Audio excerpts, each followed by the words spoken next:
de todo el Caribe, Ujú, de todo el ujú. Caribe. Y aquí quiero citar un pez introducido del norte que es el bacalao. Seco, el bacalao fue un gran elemento de comercio. Se traía Curazao desde Holanda y de Curazao se Ujú. propagaba a otras ciudades del Caribe y además los pescadores de Jamaica cambiaban ron por bacalao. Entonces venían desde el norte de América a traer bacalao a cambiarlo por ron.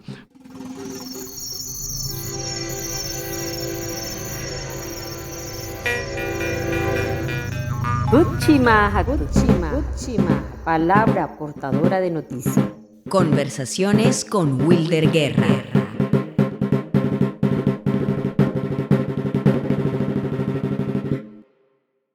Weidler, buenos días. Hoy tenemos nuestra conversación Puchimahachi.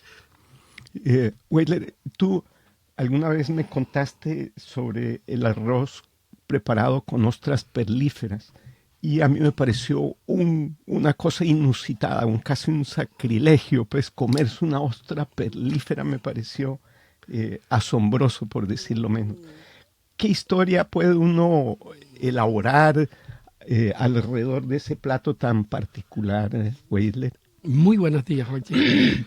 Sí, los bivalvos han sido una fuente de alimentación humana durante milenios. No solo las otras perlíferas, las pepitonas, los chipichipis, variedades de almeja, tanto de aguas dulces, salobres o del mar. Las perlas, además de producir esa preciosa joya que durante la antigüedad fue llevada en los vestidos, collares, aretes de muchos monarcas, fueron una fuente de alimento y generan alimento. Y como de un número de ostras pescadas, no todas tienen perlas, el alimento que contienen las ostras se consumía. Iba a dar en gran parte a los buceadores de perlas y al personal vinculados a las pesquerías de perlas. Por tanto, la carne de ostra fue una gran fuente de alimento en el Caribe, citando áreas como el grupo insular margariteño, la península de la Guajira y el istmo de Panamá. Entonces, de esta ostra que en Guayunequi llaman pacho, que quizás viene del español carpacho,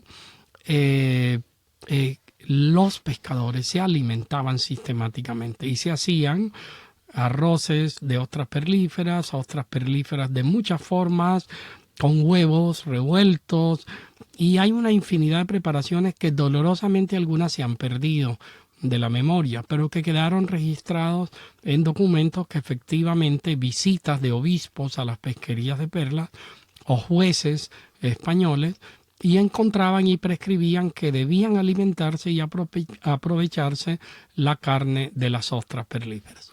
Wheeler, el uso de ostras en combinación con el arroz, siendo el arroz un alimento que no es originario de América, ¿qué nos cuenta sobre la capacidad que tienen los pobladores aborígenes de todo el Caribe colombiano de incorporar esa mezcla, esa fusión de un grano foráneo con diferentes productos, digamos, más tradicionales? Porque el arroz se ha combinado con la lisa, con el fideo, con el chipi chipi, con las ostras perlíferas, como tú dices.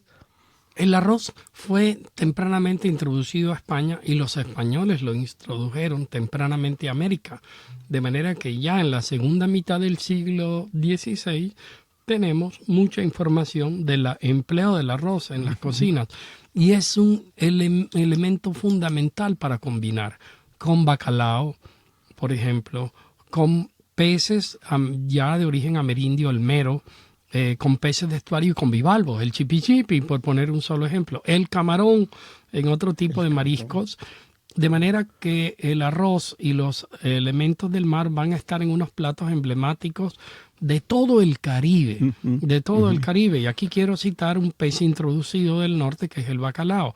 Seco, el bacalao fue un gran elemento de comercio. Se traía Curazao desde Holanda y de Curazao se propagaba a otras ciudades del Caribe y además los pescadores de Jamaica cambiaban ron por bacalao.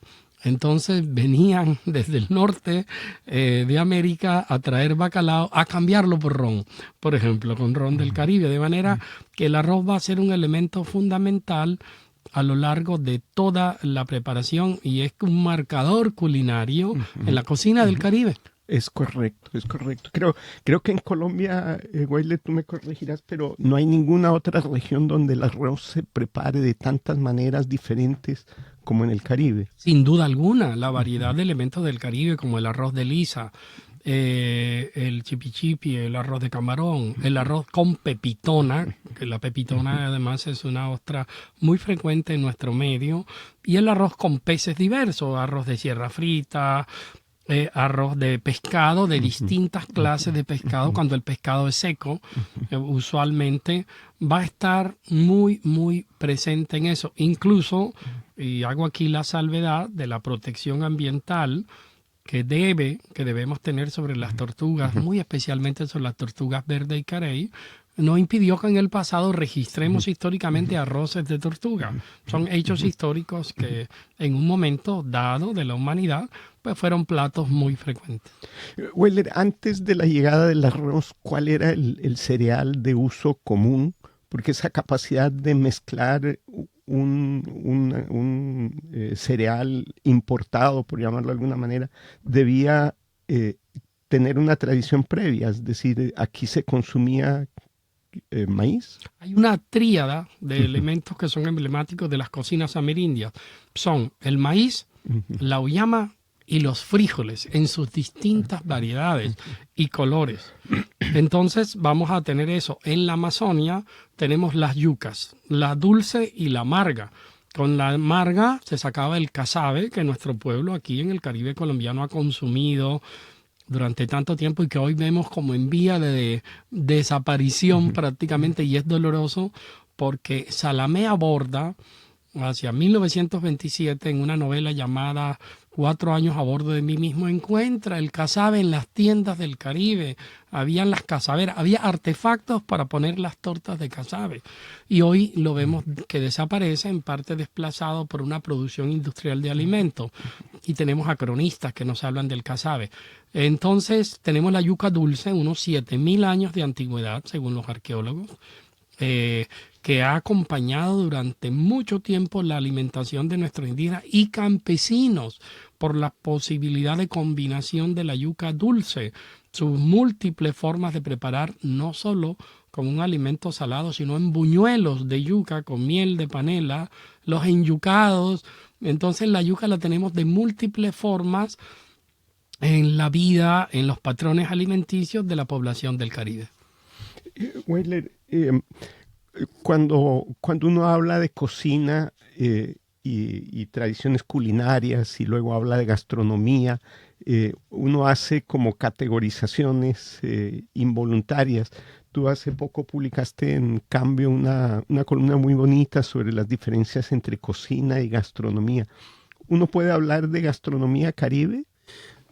Hay todos los elementos en el Caribe, tanto en el Caribe extenso como en el Caribe propio de Colombia, para la construcción de una gastronomía.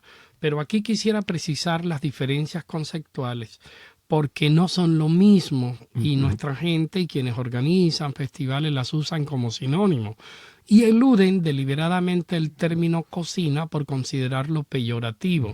Y todo el mundo quiere tener gastronomía, pero no es cierto.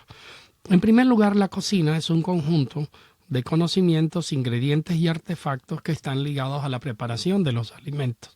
La cocina involucra quién seleccione los ingredientes, quién los prepare, quién los consuma y quién comente acerca de ellos. Los resultados de la cocina son artefactos efímeros, porque una vez que están terminados, justo cuando están decorados sobre el plato, su existencia es muy efímera porque los consumimos. Entonces, la cocina es efímera. Pero la cocina es hermosa en sus variedades. La cocina tiene una ritualidad. La cocina está vinculada a una estacionalidad, a la presencia y oferta de ciertos alimentos, siguiendo el paso de las lluvias y las constelaciones y las sequías. siguiendo las migraciones de los peces, por ejemplo, las subiendas en los ríos, pero también las migraciones en el mar, de manera que en el pasado había una gran articulación. Las cocinas regionales son variadas y heterogéneas, y eso hace de Colombia un país sumamente rico en cocinas regionales. La gastronomía es una distancia lúdica con el alimento. Tiene que ver con esa conciencia de lo ritual y de lo simbólico que una cocina contiene, pero además tiene que ver con procedimientos y protocolos. Un obrero francés sabe qué jarra debe ir con qué plato y se indignan si un restaurante desconoce esos protocolos. La gastronomía implica una conciencia de la gramática de la cocina, de la ontología de la cocina y de su ritualidad. El gastrónomo, además, lo va a ver, va a tener esa sensibilidad y ese conocimiento que permite incluso asociarse con otras artes, con el cine, con el arte, las artes plásticas, con la literatura, en obras reconocidísimas de la literatura, que tal Gargantúa y Pantagruel, por poner un ejemplo clásico. Entonces podemos decir que la relación entre cocina y gastronomía es la misma que hay entre sexualidad y erotismo.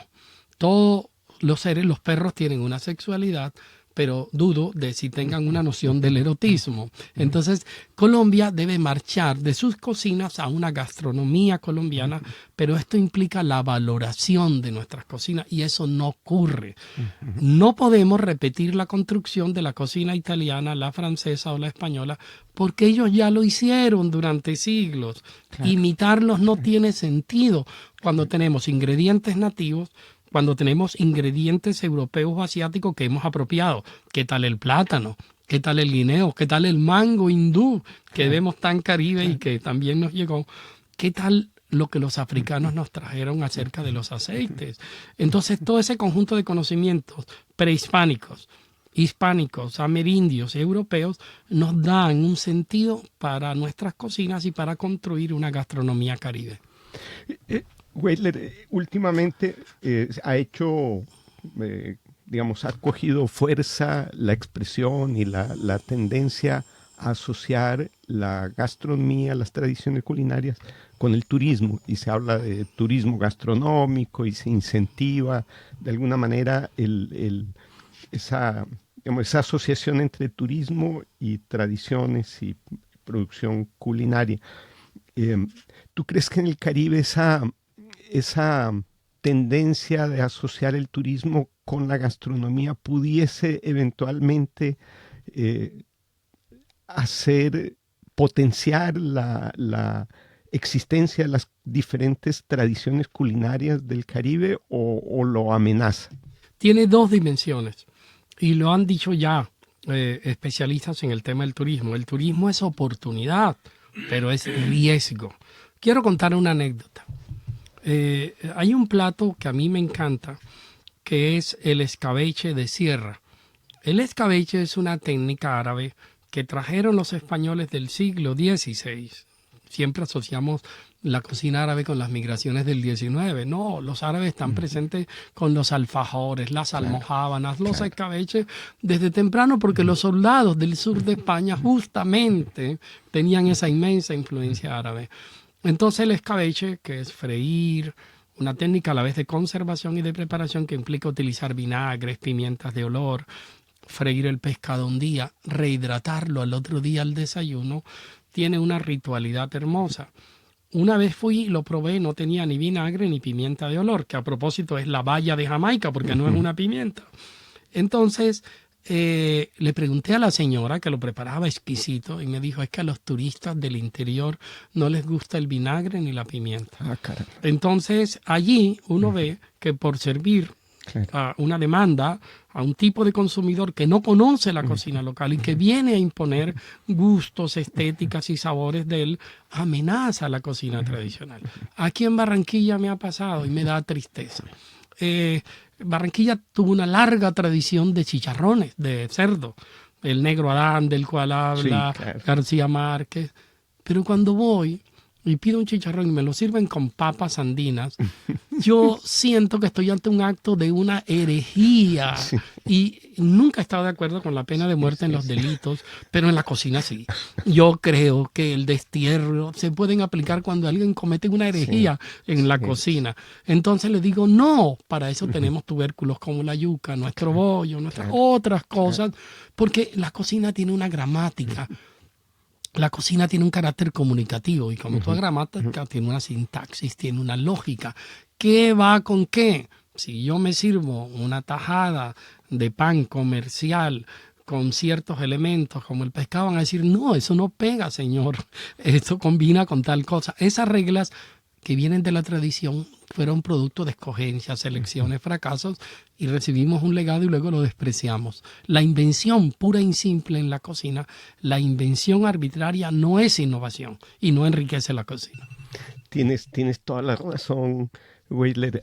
A mí me impresionó muchísimo ver en uno de los recientes festivales gastronómicos que cada vez son más frecuentes, unas fotografías en las que en una bandeja colocaban una papa con un pescado o algo así, como yo decía, pero esto puede ser algo de Colombia, pero no es algo que es Caribe.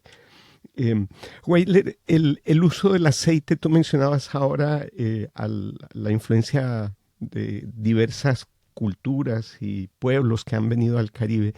El uso del aceite en el Caribe es muy fuerte, digamos. Usamos mucho el aceite para freír. ¿Quién trajo el aceite? ¿Cómo llegó el aceite a ser utilizado en nuestras cocinas? Hay una cosa importante, y cronistas como Galeotto Sei, un cronista florentino que vino en el siglo XVI, que escribió un libro precioso en el cual hay muchos elementos de cocina, el viaje a las Indias Occidentales. Galeotto nos muestra que para la arepa, tostarla en los budares, los indígenas juntaban grasa animal, grasas animales. Entonces, muchas de las grasas animales fueron empleadas por los indígenas para la preparación de alimentos, en diversos alimentos, sopas y todo esto. Los españoles nos traen el aceite de oliva, que es lo que llamamos el laboratorio colonial, porque empiezan a ensamblarse ingredientes de un lado y del otro. De hecho, nosotros también aportamos a la cocina europea papas. No existirían las papas a la francesa ni la cocina de Bolonia sin el tomate de América, o las papas de América, o todo esto. Y el ají que llega hasta el oriente, como Corea, la India, que viene de América, nosotros también cambiamos. En ese laboratorio colonial, por supuesto, empiezan a llegar también otros elementos y vienen todos estos aceites. Cuando los africanos esclavizados, no llegan por su propia voluntad, son tomados en guerras, vendidos a mercaderes europeos, a los tratantes, de una manera infame y dolorosa, llegan a América. Ellos vienen sin bienes materiales, pero vienen con conocimientos y cosmologías. Nos traen mucho de toda esa religión que hoy vemos, de la santería y de todo este tipo de cosas. Vienen allí estas figuras asociadas a las mitologías de África, de distintos pueblos de África, porque además nos llegan diferentes pueblos, bantúes, mandingas, olofes, en fin, llegan aquí. Tienen un conocimiento de tener aceite de las palmas de África, pero en América hay palmas nativas. Toman las palmas americanas, le aplican los procedimientos que tenían y ellos tienen aceites, como el del corozo, el de la corúa, el de todas esas palmas, la tamaca, y van a obtener eso. Y de hecho generan patrones de cocina afroamericanos que son ricos y que le dan un gran contenido y un gran sentido a la cocina de América. Weiler, saltando a otro componente de la cocina, de la alimentación, las bebidas fermentadas, alcohólicas, destiladas o no, tienen una tradición muy particular en toda Colombia y en el Caribe también. Siempre estuvieron dominadas por el comercio, es decir, tú mencionabas ahora que el bacalao se intercambiaba por ron, el ron se produce a partir de caña de azúcar. En La Guajira en particular, ¿cómo fue el proceso o cómo se puede reconstruir la historia de las bebidas fermentadas y destiladas? Las bebidas fermentadas, en primer lugar quiero decir que quien inventó en el mito las bebidas fermentadas fue la abeja. La abeja vivía con su esposo y su cuñado.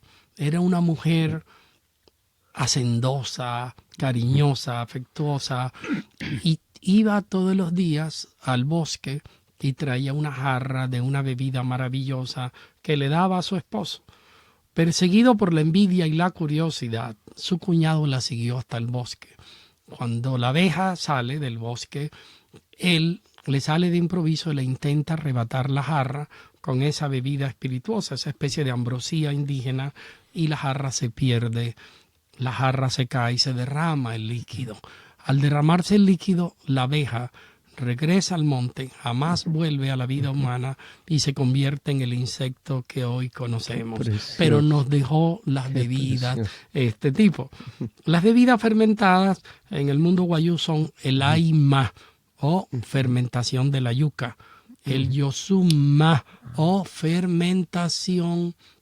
El yosuma es del cactus, de la iguaraya. En fin, hay un conjunto de bebidas, la ichirruna, que tiene que ver también con las bebidas de maíz fermentado.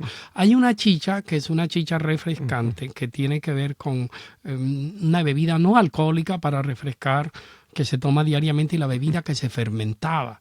Yo recuerdo que uno de mis tíos abuelos me decía que el aima, la yuca fermentada, daban ganas de danzar y de cantar.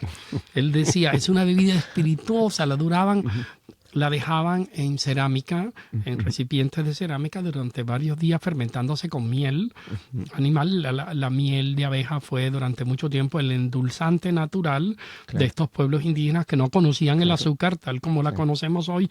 No se había introducido la caña de azúcar, entonces la obtienen de allí. De allí se deriva un conjunto de bebidas fermentadas de diversos índoles. Se saca de la aceituna silvestre, de muchas frutas. Pero en el contacto con los europeos, ingleses y franceses van a aparecer el aguardiente, va a aparecer el ron que viene del Caribe, incluso la propia ginebra, y estos indígenas van a participar en ese comercio.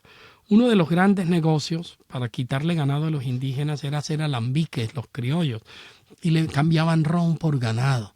De manera que hasta un toro podía ser entregado por 3 botellas de ron. Era un comercio desigual, por supuesto. Pero digamos que los guayú participan mucho durante los siglos XVI, XVII y XVIII de ese comercio, pero ya en el XIX empiezan a construir sus propios alambiques y a fabricar su propio ron, sin dejar de comerciar. Hay una bebida que me llama la atención. Hacia los años 20, 30 se consumía algo llamado champurriao. Champurriao es vino traído de Holanda con chirrinchi guayú. Les parecía muy dulce el vino y hacían una mezcla. Luego me entero por los mapuches que la palabra champurria es mestizaje, que una persona mezclada se le llama champurria. Entonces, los mapuches. Es por los mapuches me enteré. En Chile, exacto. Me entero, además en Guadalajara, en un evento que fue una niña chilena y hablamos, y ella se presenta como una champurria. Yo entendí el sentido de champurriao. Era la mezcla de vino con chirrinchi indígena para producir una bebida equilibrada, un mestizaje de licores. Entonces, eso ha sido como la tradición. Claro, hay un tiempo en que Curazao deja de ser, Curazao es la gran proveedora de ron, luego aparece Aruba con toda su industria turística, y a partir de Aruba se traen millones de botellas de whisky a La Guajira que se incorporan, digamos, al consumo de las personas por ese comercio. Así llegamos al mundo actual de los licores. Caramba. Weller, en otros pueblos indígenas la llegada y el consumo de bebidas destiladas que tienen un porcentaje de alcohol mucho mayor fue devastador. ¿Cómo fue eso en La Guajira, la llegada? Porque las tradiciones de consumo de bebidas fermentadas o productos fermentados pues es común y es antiquísimo. Pero las bebidas fuertes, los aguardientes, los whisky, los coñacs y demás, fueron en estas poblaciones no acostumbradas a esos porcentajes de alcohol devastadores. En La Guajira y en otros pueblos colombianos originarios, ¿cómo fue eso? Es importante porque el caso canadiense es dramático. Sí. Por citar un ejemplo en América del daño que el alcohol Sí. puede hacer, desarticulador socialmente, llevó al fracaso a muchas vidas humanas. En el caso de La Guajira yo creo que un papel, y en el caso de otros pueblos, puede ser el del uso del alcohol con un sentido ritual. Por ejemplo, consumirlo en funerales. También consumirlo en eventos festivos como carreras de caballo, marcaje de ganado. Si uno establece un calendario para el consumo, esto evita que el carácter hedónico del licor, el meramente hedónico, prevalezca.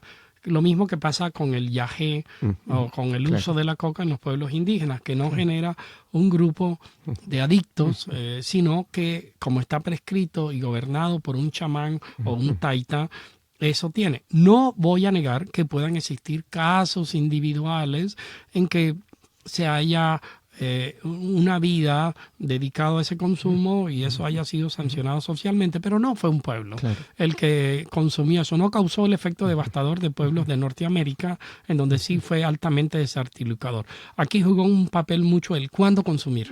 Entonces los funerales, los eventos festivos, el marcaje de ganado, las fiestas o matrimonios eran lo prescrito, y yo creo que eso ayudó a que tuviera un sentido social. Claro, a que no hubiera ese abuso. Weidler, volviendo al tema de como las tendencias que uno observa actualmente, veo con buenos ojos algo que hace poco no se percibía, y era la figura de la matrona como una figura una persona que acumula, que atesora una tradición culinaria y se encarga de transmitírsela a sus hijos, a los vecinos, etc.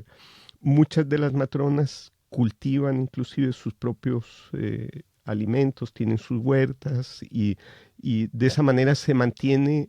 En épocas de supermercados y globalización de la economía, se mantienen ciertas personas que guardan esas tradiciones culinarias.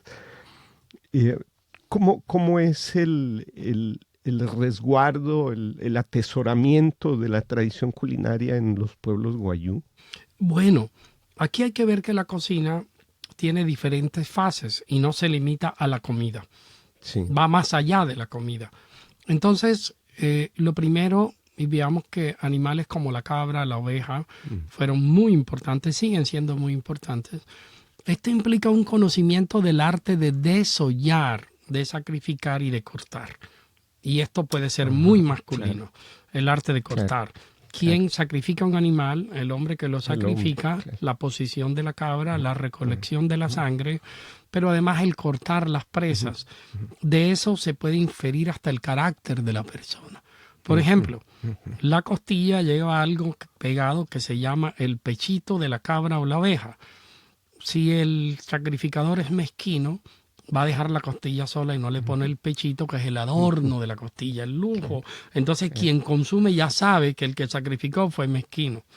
El arte de cortar pescado en el mundo indígena es un conocimiento en peligro, porque no se aprende en las academias de Buenos Aires, ni de París, ni de Nueva York. Entonces, esto no se aprende en una academia. Yo he estado con los indígenas guayú viendo el corte del pargo pluma, el corte del mero, el corte del jurel. Cada pescado tiene un corte. Este es un conocimiento acumulado que si se pierde es el arte de cortar peces. Eso se conoce técnicamente como el arte cisoria. Los españoles tienen publicaciones de condes españoles que eran cazadores y que escribieron libros hacia 1200 sobre el arte de cortar. O sea, incluso implica los cuchillos. ¿Qué tipo de cuchillos se emplea?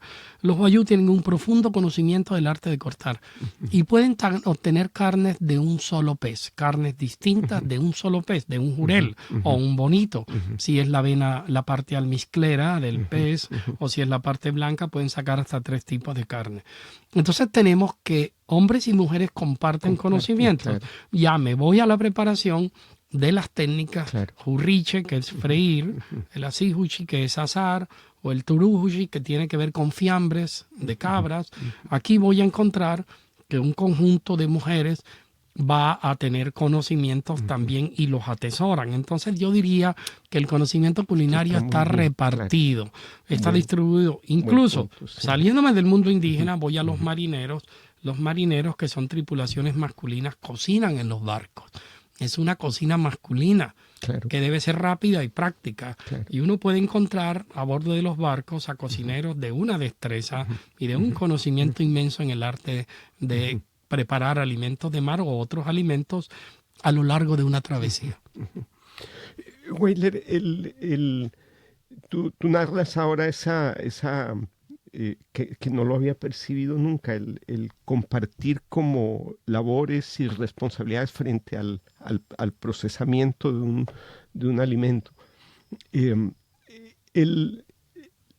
Los pueblos wayuu que viven en extremos climáticos y en extremos ecosistémicos, el mar, el desierto, los huracanes, la época de los alisios, el hecho de cultivar en esas condiciones implicaba un profundo dominio y conocimiento de los ciclos naturales y de los ecosistemas.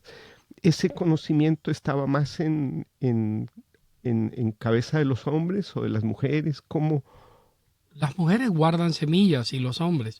Es un poco muy familiar. Las mujeres recolectan frutos. Las mujeres son las grandes recolectoras de frutos. La cereza, la iguaraya y la aceituna, y son quienes los comercializan en las ciudades. Entonces la mujer juega un papel allí importante. Los hombres cultivan y el proceso de recolección implica hombres y mujeres jóvenes. Por eso hay una danza llamada Kaura Yaguá que tiene que ver con el cultivo. Hombres y mujeres jóvenes iban a la recolección del cultivo. Pero lo hermoso de esta noción de cultivo es que no es vista en el mundo indígena como una relación entre humanos y vegetales. No, el cultivo es visto, la huerta, como un escenario polifónico en donde intervienen diversos seres vivientes con sus propias identidades y propósitos. Y empiezo, la hormiga. El primer interesado en un cultivo es la hormiga y la primera damnificada. Hay un canto wayuu en que un cultivador está quemando la vegetación seca que había quedado de su antiguo cultivo. La hormiga protesta, le dice, ¿por qué quemas mis nidos? ¿Por qué soy la víctima de esta actividad? Y él le dice, tú serás la primera beneficiada. Apenas yo siembre y florezcan y fructifiquen, no seré yo quien recolecte. Tú te llevas a tu nido pedazos de maíz, pedazos de frijol, pedazos de todo lo que yo siembro. Entonces la hormiga se calma y espera y sabe que será la beneficiada. Pero una vez que ha sembrado el agricultor, aparecen gusanos, mariposas, los insectos del cultivo. Y ellos lo tienen previsto.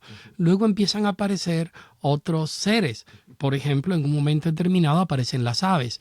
Y en un momento determinado, ya cuando la cosecha está a punto de recoger, los mamíferos como el mico, el saíno y el zorro, que le encantan los melones. Entonces, toda esa relación los lleva a representar en una danza las fases del cultivo. Luego aquí vemos que entonces hay rivalidades, tensiones y relaciones de cooperación en una huerta. No es una simple actividad utilitaria, instrumental, echar una semilla para obtener algo que vender en el mercado. No, toda la vida está alrededor de la huerta. La animal, la humana, incluso agentes geofísicos, climatológicos como la lluvia juegan un papel impresionante en la huerta.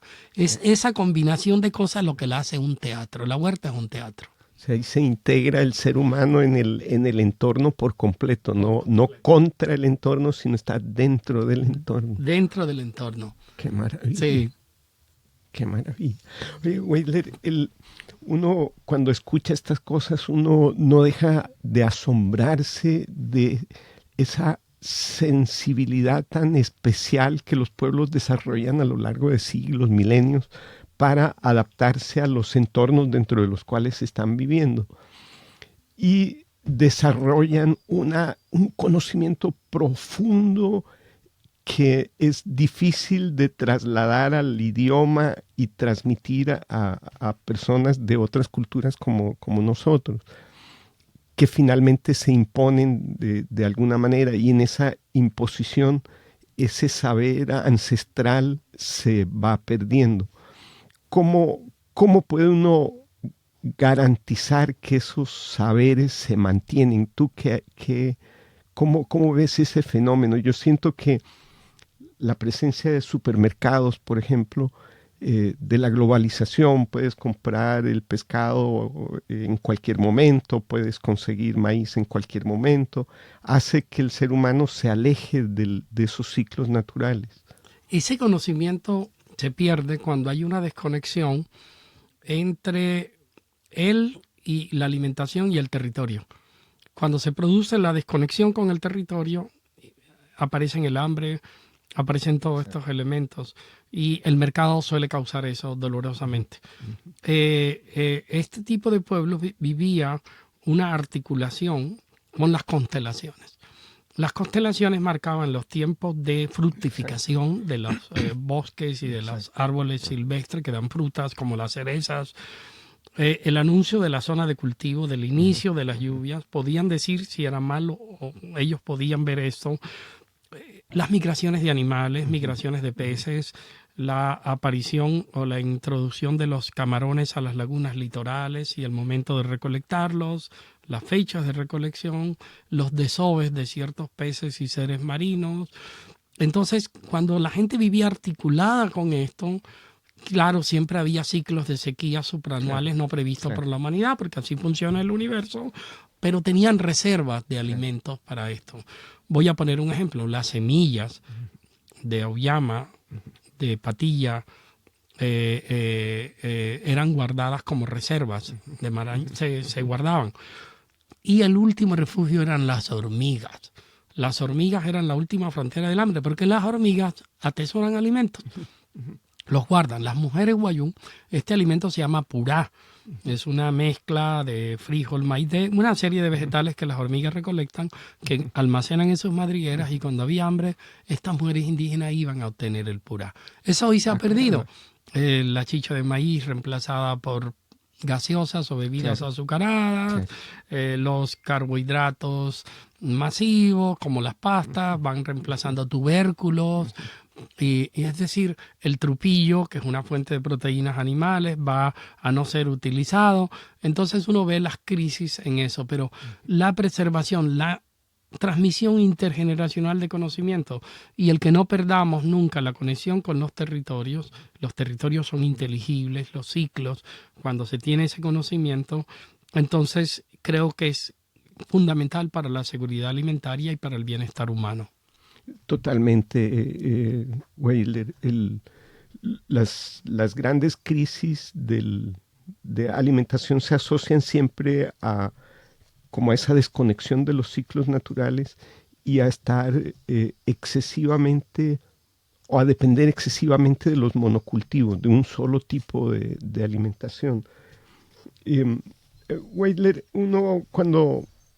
Volviendo a las migraciones y a la presencia de otras culturas y tradiciones en La Guajira, el café, ya habíamos mencionado el arroz, el plátano, los chivos, las vacas, la harina de trigo, fueron todos alimentos y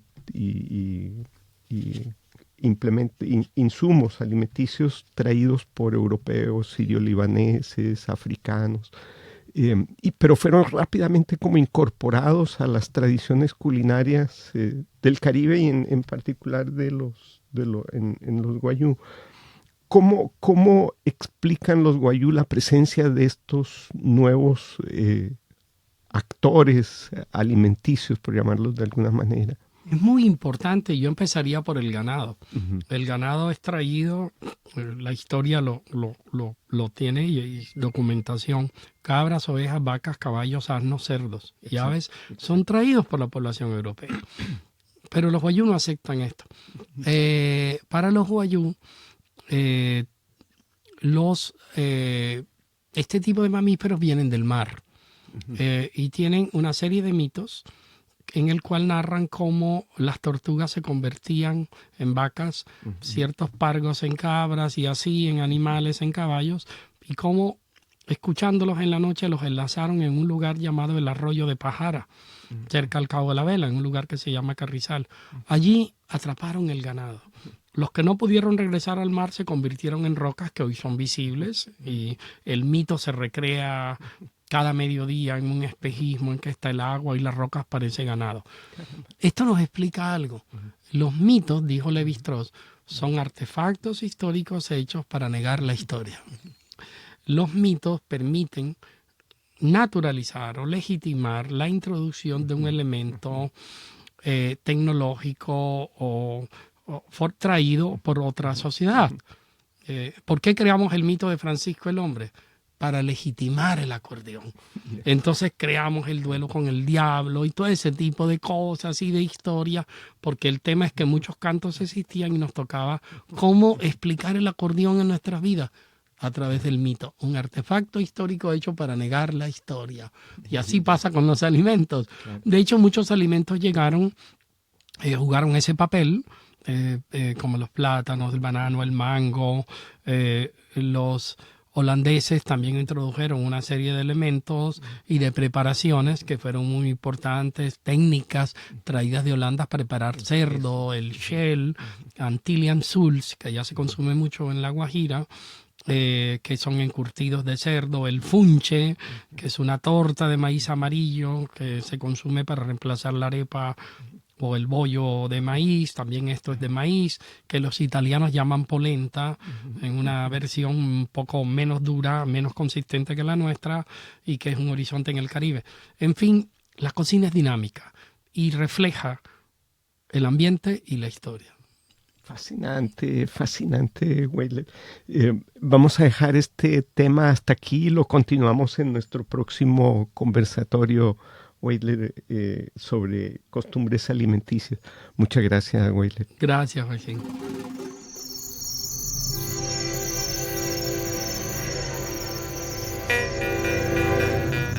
Cuchima, palabra portadora de noticias. Conversaciones con Wilder Guerra.